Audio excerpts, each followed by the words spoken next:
Welcome to Leading Life and Leading People. My name is Rachel Cannon, and I'm an organizational development and HR practitioner and consultant who works to help individuals and organizations unlock more energy and capacity to do good and work together to meet needs. But being a mom, a nerd, an athlete, a friend, and a member of various communities, I've come to know that everyone can be a leader. Leadership is about bringing together the strengths and potential we all have as human beings and doing the work to sustain and grow the energy and capacity of everyone involved. Whether that's you as a leader in your own life or you as a leader in family, with friends, community, or in the workplace, you can have a role to play in bringing life to your circle of the world. There's so much we can do together. Okay, so one of the questions we often ask is, how can I influence others to move towards a goal? And when we talk about influencing others, we're usually talking about getting people on the same page with our values, our beliefs, assumptions, and plans about how we want to live out those values. Well, this week I was going back and looking at some of the work of Edgar Schein. So Edgar Schein was one of the founding researchers in organizational culture and leadership, and he taught us about how leaders can embed or how they can make clear what's important to them and their beliefs about how the organization will move forward, and how they can reinforce or stabilize those behaviors through systems, processes that align with those values and beliefs. In other words, how do leaders actually bring people along, all working together on the same page? The challenge, though, is that as leaders of families, of friend groups, of communities, and workplaces, we most often turn to the less effective tools because they're more comfortable and they're easier. So let's take a minute, let's look at what those tools are and how we can have a greater influence as leaders through how we interact personally with others. So when you think about being a leader, a lot of times we think about the tasks that we do. So we think about how we make decisions on strategy, on execution, delegation, follow up on those decisions, recruiting and developing talent. So that first bucket is making decisions and the way that we do that with all the people in our organization. The second thing is what we create. So leading design of processes, systems, procedures.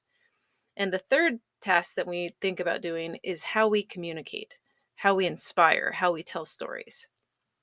And while all of those things are an important part of successful organizations, leaders often use those tools to rely on a basic assumption that is comfortable, that being a leader is about ideas more than anything else.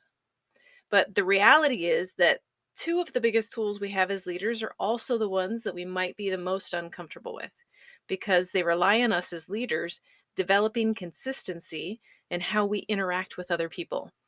Those tools are all about one-on-one interactions.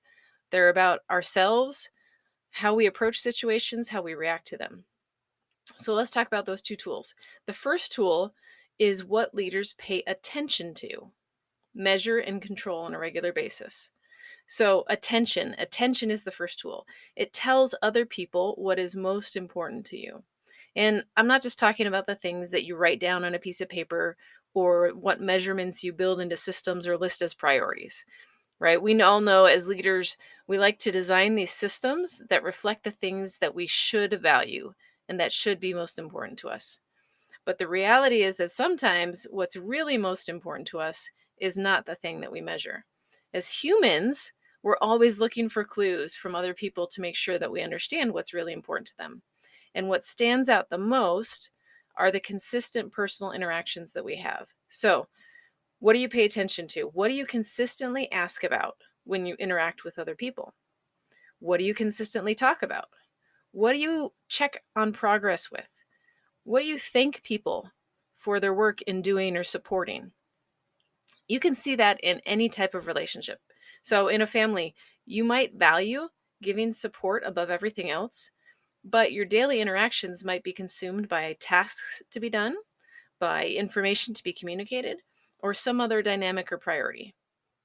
And in an organization, you might care about supporting your people in growing and succeeding and learning, but is most of your attention given to finding who's to blame for mistakes that occur? Or in just making sure tasks get done on time, even if you have to step in and intervene? We often get in our own way by how we pay attention to things and the messages that we send in those interactions.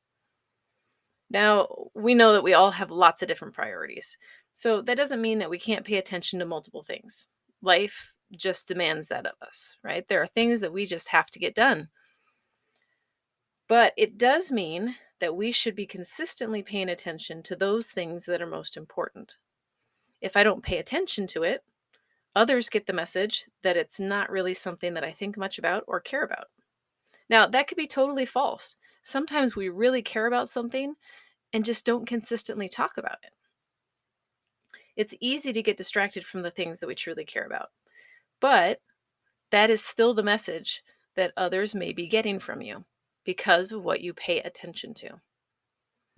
So, as leaders in life, family, at work, or in community, it matters what we pay attention to. Take some time and reflect on what you say is important.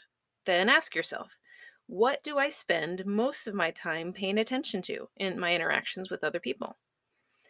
And if you're like me, you're often going to find that even though you truly value what you say is important, your personal interactions may get distracted and be inconsistent with what's most important to you. We're human. We get distracted, and we're often focused on the next task rather than aligning our behavior in the present with what is most important to us or the organizations that we lead. So, here's a really easy example for me. As a mom, it's really important for me to have my kids know and understand that mistakes happen. They're always going to happen. It's really important that they feel and know that I love them and that love is always going to be there. But is that the message that they're getting? Is that consistently what I'm paying attention to? So if most of my interactions with them are all about the things that they should be doing or mistakes that they've made, then that's the message that they're going to get, is that I'm most worried about preventing mistakes. While what we pay attention to sends a lot of signals about what we think is important, there also needs to be a consistency in how we react.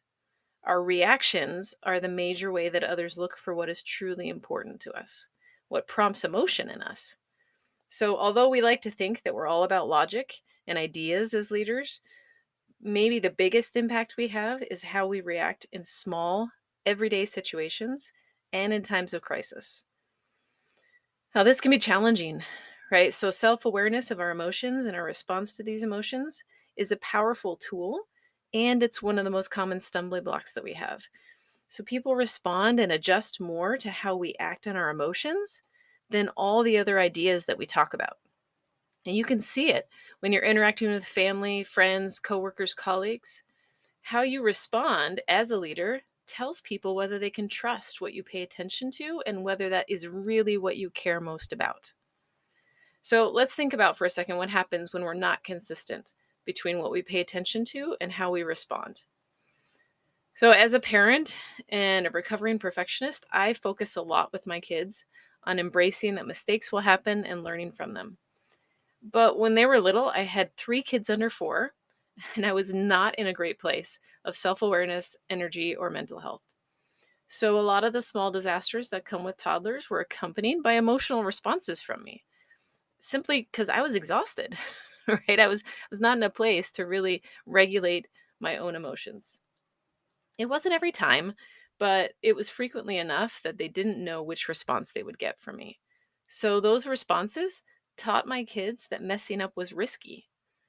After a few years, I did get to a better place, and we're doing a lot of work to repair that feeling of risk with mistakes. But it takes consistency and repair on my part to show them that mistakes are going to be met with learning and that I don't expect perfection, but an effort to learn and to grow. And we can see similar impacts in business.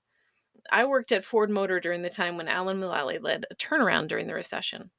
Now, quite a bit has been written about his leadership, and I was able to observe a lot of that leadership, both from afar, but also personally, and getting to interact with him and work with him on some global projects. Now, one of the biggest changes that occurred was around the ability to talk about what didn't go well. So the company was losing lots of money, and Alan asked his team to come in weekly and report a red, yellow, or green status for the different areas of the business. Now, the prevailing culture at Ford was that problems were dangerous, right? If you had a problem and you just came in with the problem, you were in danger of losing your job. You were going to be blamed, you were going to be ridiculed, humiliated in different ways. The prevailing culture was also that, you tried to fix problems out of sight and in secret because bringing a failure to leadership meant that you were the problem.